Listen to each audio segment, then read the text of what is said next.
Setting the stage even more, we talked about how possible nuclear war is. But one thing I learned from reading your book, which actually surprised me, was that it doesn't take thousands of people to agree on a nuclear war for it to begin.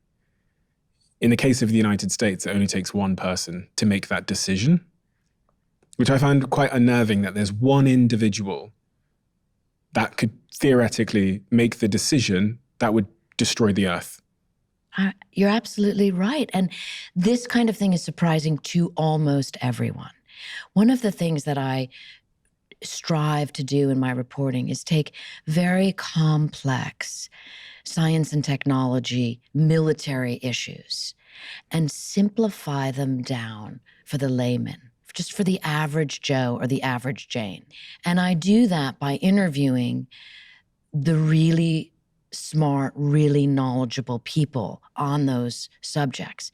I have two things going for me, perhaps as an investigative journalist, that help in conveying the story, is that I'm not a scientist.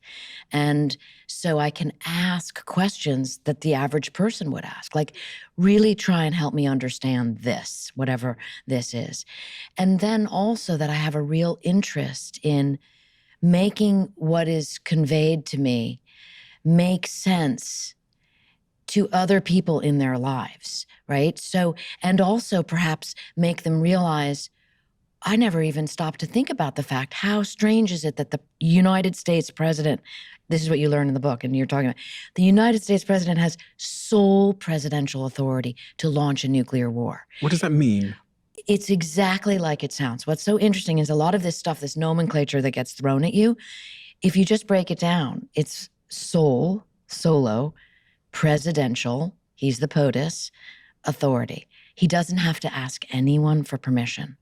Not the SecDef, not the chairman of the Joint Chiefs of Staff, not the Congress. I love the worried look on your face in this moment, because it is, once you know that, you say, well, first you might Google, is it really true? And you will get, for example, on Reddit, like, that's not really true. You'll get like hundreds of thousands of people, coming in with their opinions about how that's not really true. Well, it is really true. It's absolutely true. And in fact, during the former President Trump administration, Congress became so sort of, I want to say motivated or alarmed by this issue, meaning they were being asked questions by the powers that be. Is this actually true, that they released a report stating specifically, and I quote it in the book, yes, it is true.